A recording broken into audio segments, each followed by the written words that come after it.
तो दोस्तों आज हो गया 10 जनवरी 2022। बिहार समेत देश दुनिया की बड़ी और ताज़ा समाचार लेके आए सिर्फ आपके लिए। फाफर खबर शुरू करते हैं। उससे पहले चैनल को अब तक सब्सक्राइब ना किया हो तो फाफर चैनल को सब्सक्राइब कर दे, लाइक कर दे, शेयर कर दें ताकि इसी तरह की खबर आप हर रोज देख सके। चलिए शुरू करते हैं आज की पहली बड़ी खबर।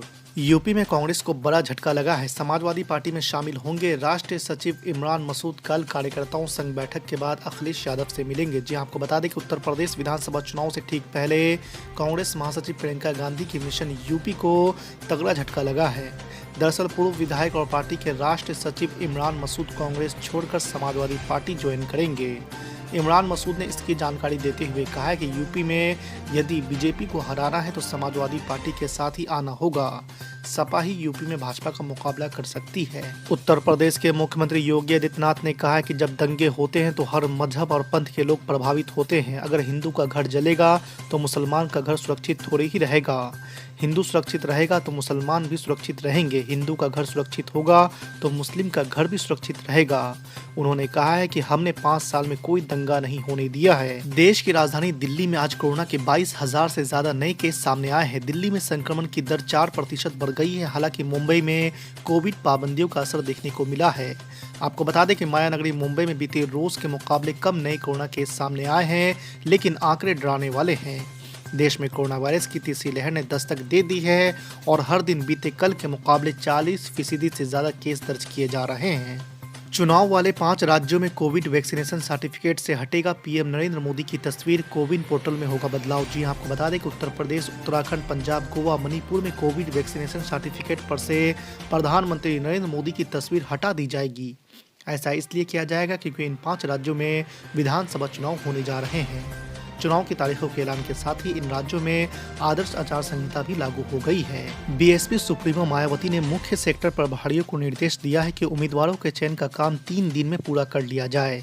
उन्होंने रविवार को बैठक में मंडलवार उम्मीदवारों के चयन के बारे में जानकारी ली। इसमें बताया गया है कि लगभग 323 सीटों पर उम्मीदवारों का चयन का काम पूरा हो गया है। बाकी बचे 80 सीटों पर उम्मीदवारों के चयन का काम उनके निर्देश के आधार पर पूरा कर लिया जाएगा। आम आदमी पार्टी ने चुनाव आयोग से ऐसे सभी अफसरों को हटाने की मांग की है जो 5 सालों में भाजपा के एजेंट के तौर पर काम कर रहे हैं। प्रदेश मुख्यालय पर राज्यसभा सांसद और यूपी प्रभारी संजय सिंह ने कहा है कि चुनाव आयोग द्वारा कोरोना संक्रमण के खतरे को देखते हुए वर्चुअल चुनाव प्रचार का निर्णय सराहनीय है। संजय सिंह ने कहा कि चुनाव आयोग की मंशा के मुताबिक हमारी पार्टी हर विधानसभा क्षेत्र में 5-5 लोगों की 20 door to door campaigning team बनाएगी। बिहार में चुनाव जीतने के बाद अब जेडीयू यूपी में भी उतरने की तैयारी कर रही है। यहाँ जेडीयू बीजेपी के साथ मिलकर मैदान में उतरेगी। आपको बता दें कि जेडीयू के राष्ट्रीय अध्यक्ष लल्लन सिंह ने रविवार को बताया है कि जेडीयू मणिपुर और गोवा में अपने दम पर और यूपी में भाजपा के साथ मिलकर चुनाव लड़ेगी। लल्लन सिंह के अनुसार भाजपा ने जेडीयू के साथ मिलकर लड़ने की सहमति दे दी है। पार्टी के वरिष्ठ नेता और केंद्रीय मंत्री आरसीपी सिंह की इसे लेकर भाजपा के साथ बातचीत भी हुई है। जेडीयू को कितनी सीटें मिलेंगी, कहां से लड़ेंगे, इन सभी मसलों पर बातचीत के लिए पार्टी ने आरसीपी सिंह को अधिकृत किया है। उत्तर प्रदेश के पूर्व मुख्यमंत्री अखिलेश यादव ने कहा कि आने वाले चुनाव में अगर राज्य में समाजवादी पार्टी की सरकार बनेगी तो हम फिर एक बार अपने नौजवानों को लैपटॉप देंगे।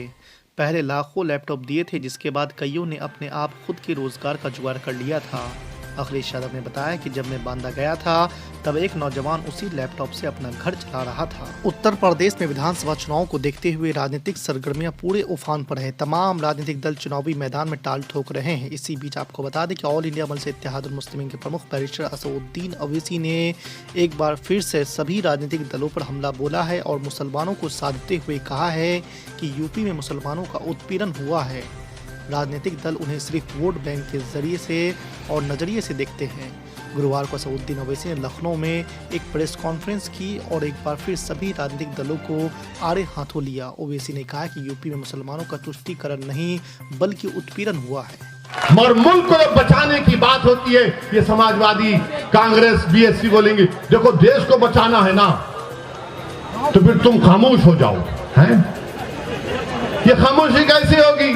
नहीं तुम कुछ मत करो, तुम खामोश बैठो, हम देख लेंगे। तुम नहीं देख सकते इनको, तुम मुकाबला ही नहीं कर सकते मोदी से। मोदी मंदिर कर रहे हैं तो अखिलेश बोल रहे मैं भी परशुराम का मंदिर बनाऊंगा। बोलते हैं ना, आपका मजहब है, चलिए हमको इतराज नहीं है, मगर मुल्क में लड़ाई क्या है? योगी आदित्यनाथ ने अपनी तकरीर में कहा राहुल गांधी के बारे में कि राहुल गांधी किसी मंदिर में गए तो उनको मंदिर के आधार नहीं मालूम था। तो बाबा ने कहा कि ऐसा बैठे कि मंदिर के किसी पुजारी ने कहा अरे ये मंदिर है मस्जिद नहीं। मुझे यकीन है कि मंदिर के पुजारी ने इस तरह नहीं कहा होगा, क्योंकि जब किसी की इबादत गाह में जाता है तो खुदा की इबादत करने के लिए जाता है। लोग दरगाह को आते हैं आला हज़रत के, आते हैं ना, तो क्या पूछा जाता है? तो क्या पूछा जाता है? आते हैं, अकीदत है, किसी मजहब का आता है। मगर योगी ने खैर इजाफा कर दिया। अब सवाल यह पैदा होता है कि भारत में लड़ाई यह है कि सबसे बड़ा हिंदू कौन है? मोदी बोलते हैं कि मुझसे बड़ा कोई हिंदू नहीं है। योगी बोलते हैं कि मैं अब मोदी के बाद का प्रधानमंत्री बनने वाला हूं।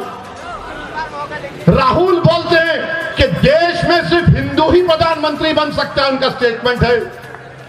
अखिलेश बोलते हैं कि मैं ही सबसे बड़ा हिंदू हूं। हम इन तमाम से कहना चाह रहे हैं, दोबारा कह रहा हूं, आप लोग मोदी जी, योगी जी, अखिलेश जी, राहुल जी एक कमरे में बैठकर, वैसे तो बैठते जरूर हैं, बैठते जरूर हैं। हमारे हैदराबाद में कहावत है,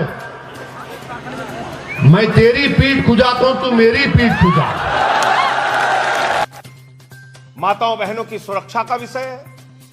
भ्रष्टाचार उत्तर प्रदेश में चरम पे है। हर विभाग में 3 गुना से ज्यादा भ्रष्टाचार हो गया है। तो जो लोग भ्रष्टाचार खत्म करने आए थे उनके राज में 3 गुना ज्यादा भारतीय जनता पार्टी के राज में भ्रष्टाचार हो गया। इसलिए आप लोगों से अपील करता हूं, हाथ जोड़ के निवेदन करता हूं, 75 साल तक आपने इन पार्टियों को बहुत मौका दे दिया। एक बार आम आदमी पार्टी को मौका दीजिए। एक बार आम आदमी पार्टी को, अरविंद केजरीवाल को मौका दीजिए। हम आपको यकीन दिलाते हैं उत्तर प्रदेश में 300 यूनिट बिजली फ्री, शिक्षा फ्री, इलाज फ्री, माताओं बहनों को 18 साल की उम्र की जो ऊपर की माताएं बहनें उनको प्रति माह 1000 रुपए, नौजवानों को हर साल 10 लाख नौकरी, और जब तक नौकरी नहीं मिल जाती 5000 रुपए प्रति माह बेरोजगारी भत्ता। ये सारे वादे हम पूरा करके दिखाएं। किसानों को उनके फसल का दाम 24 घंटे में उनके खाते पर हम पहुंचा के दिखाएंगे। इसलिए अब इस सड़ी गली राजनीति से छुटकारा लेकर एक नई, एक अच्छी, एक अरविंद केजरीवाल के मॉडल की राजनीति के साथ उत्तर प्रदेश की जनता जुड़ेगी, ऐसा मेरा पूरा भरोसा है।